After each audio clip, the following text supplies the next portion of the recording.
You said the other day that that you weren't as committed to the straight rotation that we had been reporting about. Yeah.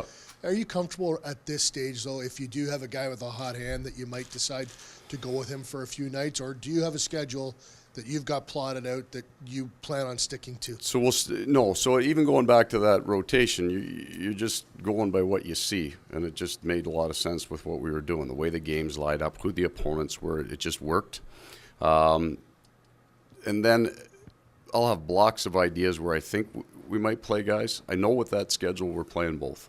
I know coming up that's going to happen. I also think that some of the good in both goalies played is because of the rotation.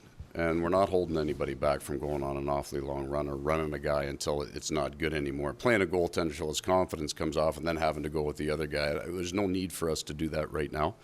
Will we come out of... I haven't been as married to the rotation as it looked. It just kept going, so I let it go. So is there a chance? It wouldn't necessarily be a change in philosophy that I've had. I'm going to watch the games, take a look at the schedule, and make a call. You have a team save percentage of around .920 right now, which is pretty good, I think.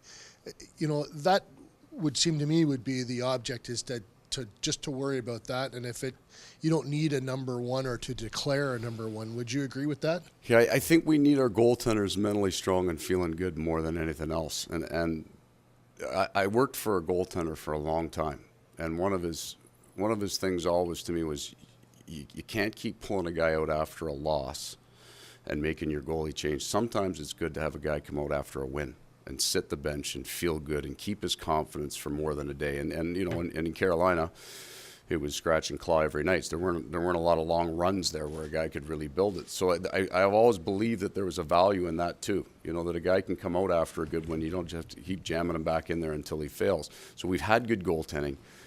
Going to leave him pretty close to that rotation. It's almost like, when a guy comes out of the net, you'd say, when does he deserve to get back in?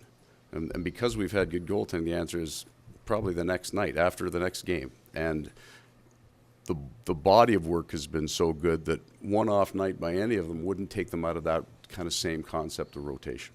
Is it fair to say, though, that you don't have a number one right now? You have a tandem? Well, we have a number one every night. It's a guy standing between the pipes.